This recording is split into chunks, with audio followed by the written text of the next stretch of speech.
Good afternoon, student. Myself Preeti Vaidya from Major Hemant Jakate Junior College. Today we will start with our first lesson, reproduction in lower and higher plants. We have already seen overview of this lesson. Today we will study this lesson in detail. As all of us already studied in the 11th standard about what is higher plant and lower plant. सबको पता है जिसमें vascular tissues absent होते हैं उनको lower plant बोलते हैं. For example algae and bryophyte. While जिसमें वैस्कुलर टिश्यूज प्रेजेंट होते हैं वो हायर प्लांट्स होते हैं. For example pteridophyte of gymnosperm and angiosperm. तो हमको इस लेसन में हायर प्लांट्स और लोअर प्लांट्स में रिप्रोडक्शन कैसे होता है that we have to study. So first of all we have to study what is reproduction. Reproduction means re and production means फिर से प्रोड्यूस करना. The capacity of organism to produce young one like them self is called as a reproduction. तो खुद के जैसा organism produce करने को बोलते हैं reproduction. So what is the need of reproduction? Reproduction क्यों essential है? The first aim of reproduction is for the continuation of the species. जैसे मैंगो ट्रीज रिप्रोडक्शन करते हैं, therefore they exist on the earth since many years. अगर mango tree reproduction नहीं करते तो हमें आज मैंगो फ्रूट खाने को नहीं मिलते.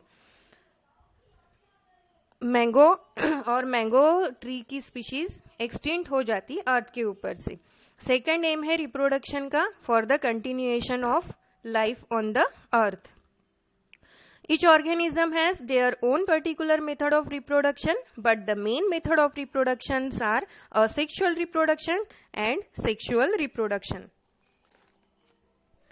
हम पहले स्टडी करेंगे asexual reproduction. Asexual reproduction does not involve the fusion of two compatible gametes or sex cell. जैसे ह्यूमन बीइंग में रिप्रोडक्शन में मेल गैमिट फीमेल गैमिट से फ्यूज होता है, वैसे इसमें विदाउट सेक्स सेल के फ्यूजन से रिप्रोडक्शन होता है, इसलिए इसको असेक्सुअल रिप्रोडक्शन कहते हैं.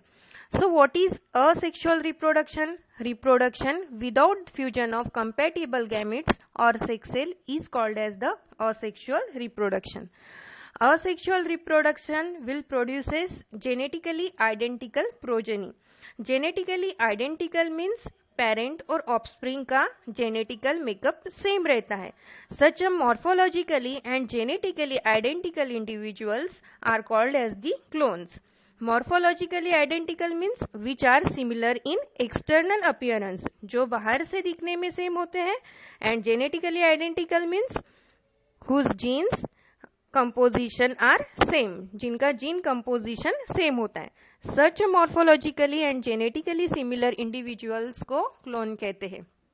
There are many more different way of asexual reproduction in different organism. उसमें से फर्स्ट है fragmentation. Due to some reason multicellular organisms can break into fragments and those fragments grow into a new individual. किसी multicellular organism में fragments break होते हैं, फिर से fragments individual member में ग्रो करते हैं. For example in Spirogyra. Spirogyra में फ्रेगमेंटेशन से असेक्सुअल रिप्रोडक्शन होता है. Budding. The another way of asexual reproduction is budding. This process generally occurs in the unicellular organism like yeast. In favorable condition, parent organism से one or more outgrowth निकलते हैं जिसे हम bud कहते हैं, and these buds when separate from the parents grow into the independent plant. Diagram देखिए. Diagram में parent east से बर्ड निकल रहे हैं और इस बर्ड से न्यू ईस्ट फॉर्म होता है. थर्ड टाइप है स्पोर फॉर्मेशन, जिसमें स्पोर प्रोड्यूस होते हैं which can grow independently into new individual. For example in the Chlamydomonas. Chlamydomonas में Chlamydomonas produces flagellated motile zoospore which can grow independently into new individual. There are many other methods of the asexual reproduction occurs in plant. For example, conidia formation in the penicillium. Penicillium में conidiophore में conidia एक chain में produce होते हैं और जब ये conidia parent plant से डिटैच होके सबस्ट्रेटम पे गिरते हैं तो हर एक कोनिडिया से फेवरेबल कंडीशन में नए पेनिसिलियम के प्लांट डेवलप होते हैं. While sponges reproduces by the gemule formation, which we have already studied in the 11th standard. And the most common is the binary fission in the amoeba, जो आप सब लोग already पढ़ चुके हैं. In amoeba, fission occurs and all the material inside the amoeba is divided into two equal parts. And lastly, from one parent amoeba, two daughter amoebas are produces. Therefore, this is called as the binary fission. Next slide है vegetative reproduction or asexual reproduction in the plants. In the plants, asexual reproduction occurs through the vegetative part of the plants. Therefore, it is called as the vegetative reproduction. This vegetative part may includes leaf, stem, rhizome, runner, plantlet, tuber, etc. Vegetative reproduction is of two types, natural vegetative reproduction and artificial vegetative reproduction. अब यहाँ पे मैंने कुछ images डाले हैं, जैसे Bryophyllum leaf में leaf through या लीफलेट थ्रू होता है रिप्रोडक्शन, और सबको पता है पोटैटो में ट्यूबर सबने देखे हैं, तो पोटैटो में स्टेम ट्यूबर से रिप्रोडक्शन होता है. नेक्स्ट स्लाइड है artificial method of vegetative reproduction. Artificial means man made. उसमें कटिंग सबसे पहले हम पढ़ेंगे, cutting which is the most common. In cutting small piece of a vegetative part of plant having one or more bud is used for the reproduction, and depending upon which plant part is used, cutting is of different type. For example, first is stem cutting in rows. In rows, stem is cutted from the parent plant, then rooted in the soil from which new rose plant will grow. While in the Sansevieria, leaf cutting occurs, in which the leaf cutted from the parent plant and cutted leaf is directly grow inside the soil from which the new plant will grow.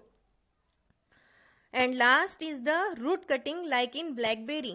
In blackberry, roots are cutted from the parent plant and then sown into the soil from which the new blackberry plant will grow. Then another slide is of grafting. In this, the two parts of the plant join together in such a way that they grow as a one plant. In this, part of the two stems of the different plants are used. In this, the stem of the first plant containing one or more bud, called as the scion, is jointed onto the rooted plant. That rooted plant is called as the stalk. This process is called as a grafting. Diagram में देखो, जो part soil में rooted है उसको stalk कहते हैं, और ऊपर से जो part हम लगा रहे हैं या जो स्टेम का पार्ट ज्वाइन किया जा रहा है उसको सायोन बोलते हैं. नेक्स्ट है बर्ड ग्राफ्टिंग और budding, in which only one bird is jointed on the stock.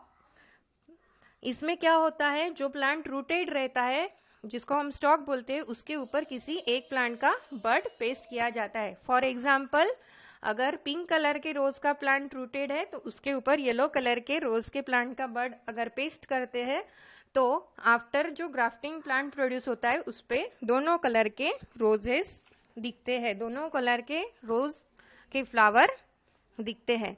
Our last slide showing tissue culture. It is a method by which a small amount of plant tissue is carefully grown to give many plantlets. जैसे diagram में दिख रहा है कि पहले plant से tissue separate किया है जिससे कैलस फॉर्म हो गया. कैलस से फिर वेरियस प्लांटलेट ग्रो कर रहे हैं.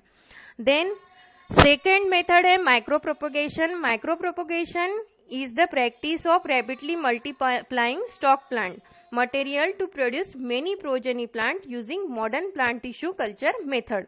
Micro propagation have been genetically modified or bred through conventional plant breeding method. So